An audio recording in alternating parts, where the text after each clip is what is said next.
State workers at the Flat River State Game Area in Ionia explore a deer at a mandatory testing area for chronic wasting disease in November. Photo, John Barnes/Special to the Detroit News. A deadly disease that threatens to decimate Michigan's white-tailed deer population has shifted northwest from the Lansing area, some 100 miles, new test results show.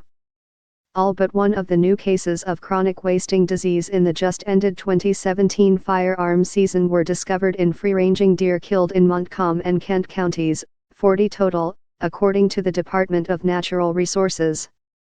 One case was found in nearby Mecosta County. That is far more than 9 so-called zombie whitetails identified in Ingham and Clinton counties the 2 previous years. It suggests the always fatal disease has percolated in Michigan more extensively than previously known. It's clear that Montcalm and Kent have had CWD longer than Ingham and Clinton where we have identified it, said Chad Stewart, the DNR's deer specialist. What we don't know is the space between the outbreaks.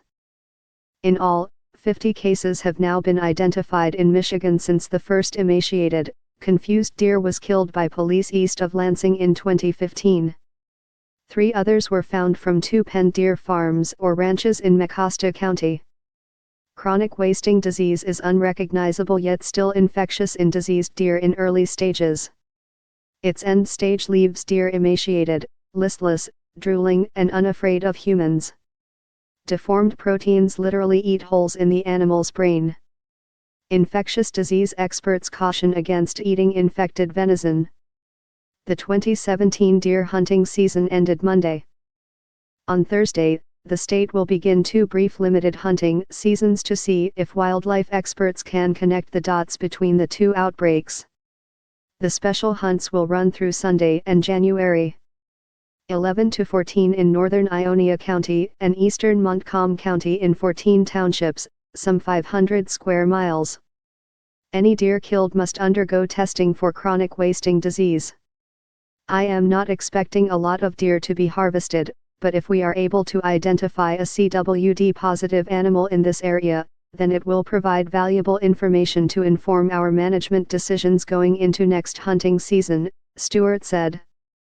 The DNR will soon begin capturing and collaring white-tailed deer in the western Upper Peninsula as part of a multi-year study to review herd movement as well as detect if the disease is present. Limiting the spread of CWD is difficult, but even more so here in the UP, where winter severity results in increased deer movements and yarding behavior that concentrates animals, said Terry Minzy, DNR UP Regional Wildlife Supervisor, in a statement. A special task force, meanwhile, is expected to give recommendations January 11 to the State Natural Resources Commission on how to slow the disease that has devastated herds from Wisconsin to Colorado. Bans by the state against baiting and feeding in core disease areas expanded Monday. We want to see a serious discussion about baiting and feeding in disease areas where we want to prevent the spread of the disease, said Amy Trotter, Deputy Director of Michigan United Conservation Clubs, the state's largest such organization. Michigan United Conservation Clubs has opposed baiting and feeding in the past, saying it congregates deer and assists the spread of infectious disease.